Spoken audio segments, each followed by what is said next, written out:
Yo, what up guys, I'm Sammy and welcome back to the Soul Drop, and we got some new leaks for you guys. So we have the KD 16, we got some better pictures, we got some on-foot pictures, and KD was wearing them of course in the playoffs. The Suns lost, which that kind of sucks, I guess, because we can't see more like PEs, but we have a lot of on-foot shots, and we also have a picture of the outsole, right? And also we have a leak of the Kobe 8 Protro. It's an all-white colorway, which is super dope.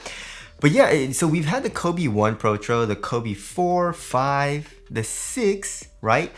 For some reason they skipped the 7, and then now it's at the 8, which is fine because the 7's still pretty nice, but it's definitely not one of my favorites.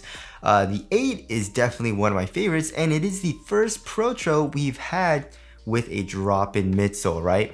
I can't wait for the 9. And also I can't wait for the 11.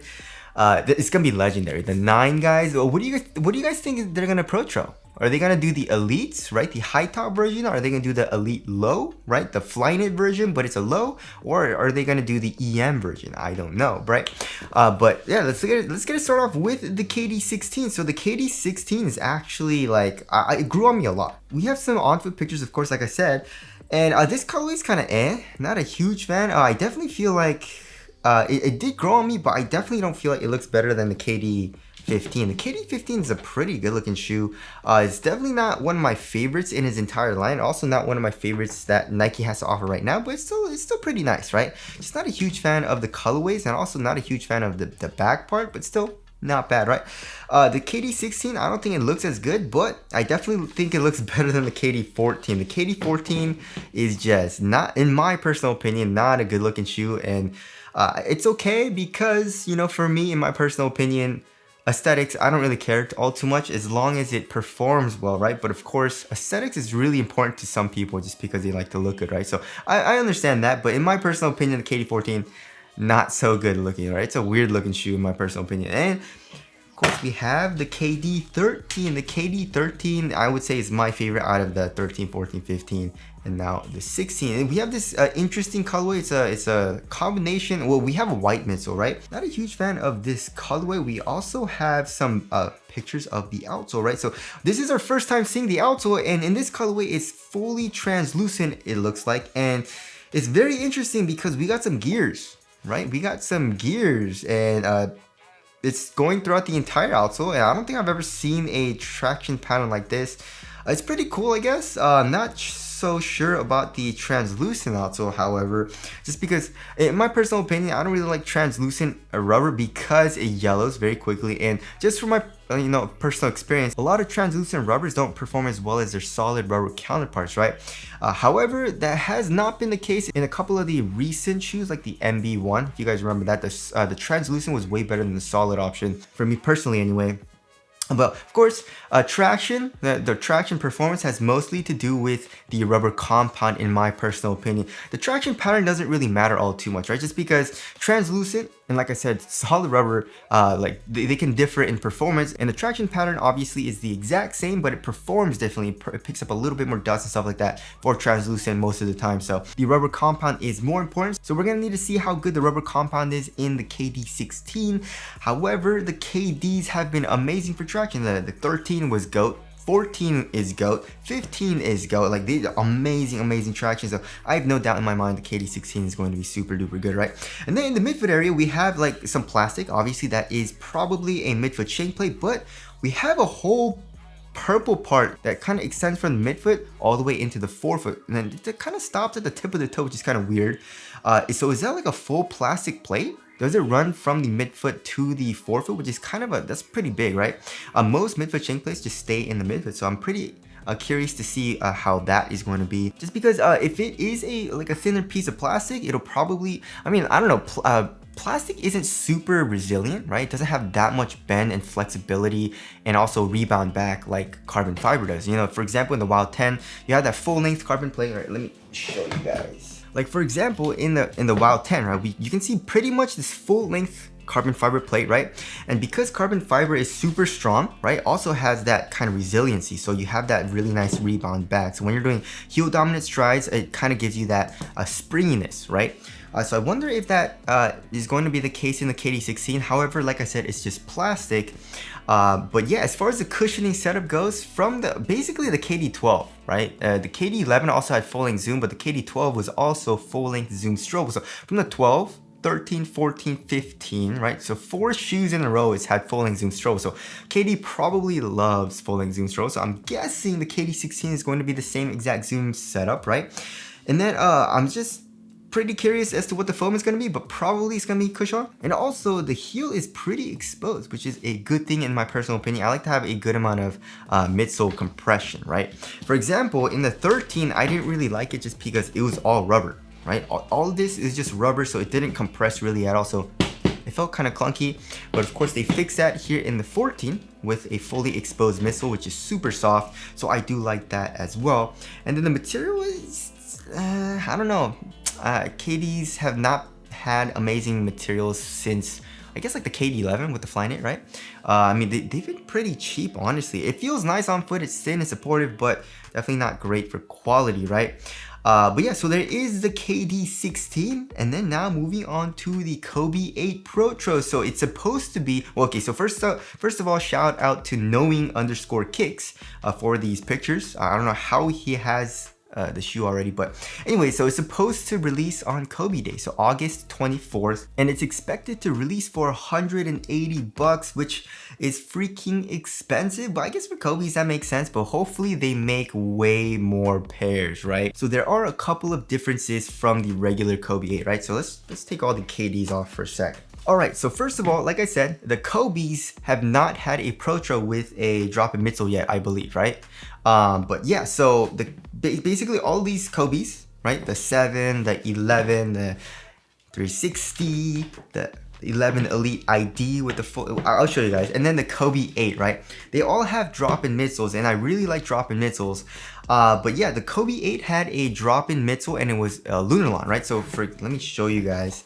So the cushion in the Kobe 8 is absolutely terrible, right? So Lunarlon is super soft when you first get it, but it's really, really thin, right? And it bottoms out very quickly, so in basically like a week or two, it hurts, right? When you, especially on hard impacts. So it's not that nice, right? Same thing in the Kobe, I didn't bring my Kobe 9s, but same thing in the Kobe 9s. But yeah, so I was hoping, right? I was hoping they changed up the cushion, because that is what they usually change up, right? So in Protros, they don't really change up anything else besides the cushion. Just, you know, you can't really change anything about the shoe aesthetically. So basically the only thing they can change is the cushion, which is what they usually do, right? So yeah, we can see the outsole. The outsole, it looks pretty much exactly the same, obviously. And we have, yeah, it looks like they still kept the carbon fiber as well, which is pretty dope. And then one thing that I do like that I can see is that they changed up the tongue, right? So in the original Kobe 8, it was this really crappy, super thin material. Look at this, right? So it's not comfortable really at all. It doesn't add that much comfort on top of your foot. It's just this really thin, pretty cheap feeling material, right? But if you look at the Kobe 8 Protro, it looks like they added some foam, right? So I do like that. It'll probably be a lot more cozy. And yeah, it's just a nice little bonus. And then also another thing that I really like is the embroidered swoosh, right? So in this colorway, it's just a printed on swoosh with this reflective material. And then same thing here in this colorway as well. But on the 8 Protro, it looks like it's embroidered. So that definitely is an increase in quality in my personal opinion. And then of course, they have the iconic heel cup, right? We can see the external heel counter as well, which looks like it stayed pretty much the exact same, and we can also see the midsole, right? So which is pretty cool. So it's one thing I do like about the Kobe 8, right? So we have foam surrounding the actual midsole here, so it's not super clunky compared to like the Kobe 9 and also the Kobe 11, where there's really no foam exposed. So it's pretty clunky here in the heel. Not terrible or anything like that, it's just me nitpicking, but it's just a little bit smoother for heel to toe transition in the Kobe 8 for me personally. Also same thing here in the Kobe 7, right? Kobe 8 Protro also seems to have the same EM type of material, right? But it looks, I don't know, since this is like a all white, it doesn't have like a pattern on it like my colorways, but it does look pretty similar. So it's probably just an EM, just like the regular Kobe 8. So that's pretty much the upper, right? Not a whole lot has changed. We can also see Kobe signature on the heel cup, which is what the original Kobe 8 had as well. However, right? I thought they were going to change up the cushioning setup a little bit more than what they did, right? So again, shout out to Knowing Kicks, but we have some pictures of the actual drop-in midsole, and it's just Nike React, right? So of course, Nike React is super nice. I do like it, but if they're going to keep, if it's like the same type of mold that they use here in the regular Kobe 8, like I said, this is super thin. Right? So even if it is a super soft foam like React, and you know, React is very soft, it has a lot of compression, has a lot of rebound back, a lot of bounce and stuff like that. If it's still just this thin, the cushion's not gonna be that nice. You know what I mean? In my personal opinion, that's what I'm guessing, right? And it doesn't look that thick either. It looks pretty similar. The only thing, you know, that's different is that, you know, we can see the React pattern on the drop-in midsole, which is nice. It's probably gonna be way better as far as step and comfort as well. I guess now that I'm looking at it, the heel does look a little bit thicker. If you look at the original Kobe 8, it dips in a little bit more here in the Kobe 8, like the originals. The Protro, it doesn't seem to dip in as much, but it still looks pretty thin, right? So yeah, I am a little bit disappointed in that. It does look pretty much the exact same on top of the drop-in midsole, so it'll probably have very good grip. It'll grip your sock very well. That's also another thing that I love about the drop-in midsoles, right? But yeah, looking at the bottom as well, there's nothing. There's no zoom, right? So for example, in the Kobe 11, you guys remember this? The Kobe 11 Elite, right? This is the Nike ID. And in my Nike ID, there was a full-length zoom back, right? So this was super duper bouncy. And not only that, just maybe a heel zoom unit. You guys remember in the regular Kobe 11 with just a heel zoom unit? That was super nice as well.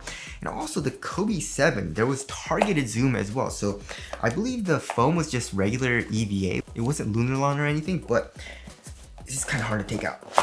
So here, right, we have a 4-foot zoom unit and also a heel zoom unit. And then you guys remember the 360? The 360 was really, really nice with the React. And I really liked it just because it was thicker, and of course, as you guys all know, it is full React, right? So hopefully it feels pretty similar to the 360s. However, I do have my doubts because it is the Kobe 8. And if it's anything like this shape, like the original Kobe 8 shape, it's probably gonna be very, very thin, right? So I don't know, it might honestly be an upgrade, right? I do like the change for the tongue. It might be a little bit heavier, however. The Kobe 8 is one of the lightest shoes ever, right? The Kobe 8 is super duper light. So checking the weight on this, it's like 8 ounces, which is ridiculous. Yeah, 8.45 ounces. That is absolutely insane. So yeah, it'll probably be around 9 ounces. I think it'll be a little bit heavier than the original Kobe 8, but still very, very light. So I'm super duper excited about the Kobe 8, but I am pretty disappointed in the cushion. But of course, we'll have to see if we can put in other drop-in midsoles in the Protro as well. But yeah, hopefully they do change it in the Kobe 9, right? The Kobe 9 Protro, maybe the Kobe 11 Elite Protro. I'm super excited about as well. I wonder if they're gonna Protro the 7 though, right? The 7 I'm waiting on as well. But anyways, tell us your thoughts on the Kobe 8 Protro. The triple white colorway also does look super sick. Hopefully Nike doesn't, you know, limit the actual quantity. You know, hopefully everyone can get a pair, but I have my doubts on that. It's probably gonna be super limited and no one's gonna be able to get a pair. I'm already calling it, all right? But anyways, that about concludes this video. Thank you guys for watching, and I'll see you guys in the next one.